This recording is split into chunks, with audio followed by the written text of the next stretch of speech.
Bismillahirrahmanirrahim. Wassalatu wassalamu ala rasulillah.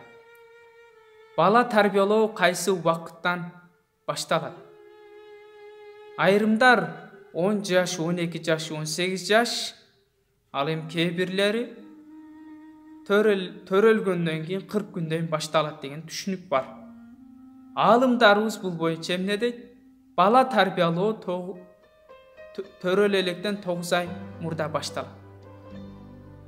Андыктан эне салих жакшы амалдарды көбүрөөк жасап, төрөл электен мурда Куран көбүрөөк окуп, кыргызча эле сурабастан, балки баланын өмүрүн узун болуусун кааласаңыз, Нух сүрөсүн, таква перзент кааласаңыз, Мариям сүрөсүн, курбанчылыктуу перзент кааласаңыз, Ибрахим сүрөсүн, сулуу перзент кааласаңыз, Юсуф сүрөсүн, жана адеп ахлактуу перзент кааласаңыз, Мухаммад сүрөлөрүн көбүрөөк окуңуз. Жана төрөлгөндөн кийин оң кулагына азан, сол кулагына комат айтуу керек. Атасы сапарда, же атасы жок болуп калса, анда апасы айтып койсо да болот. Андан кийин жакшы ат коюу. Марсбек, Болотбек, Темирбек эмес, балки Аллах Таала ыраазы болгон инсандардын аттарынан. Айтор, бала укканда, ошол атты айтып чакырганда бала уялбай турган аттардан коюу керек.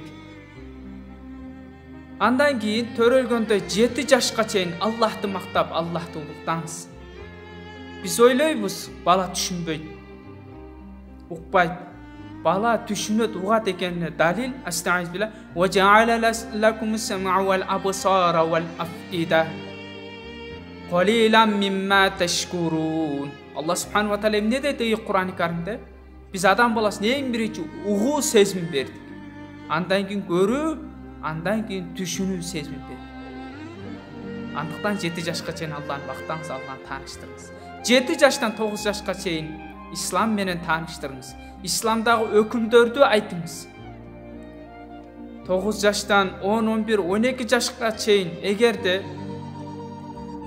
өкүмдөрдү аткарбаса, анда бир аз чыбыктап коюңуз. Эч жерин көгөртпөй, сындырбай. Адеп бул. Адеп көгөртпөсүн, сындырбастан, зыян келтирбестен, ачууңуз келген учурда эмес, ачууңузду таратып, урушумуш болуп коюңуз.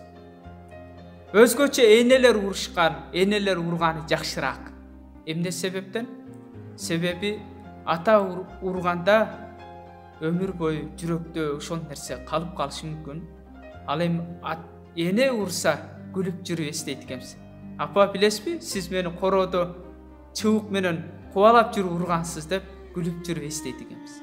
Ошондуктан энелер урган макулураак. Андан кийин 12 жаштан 17-18 жашка чейин насааттын негизинде тарбия бересиз. Эми урбайсыз.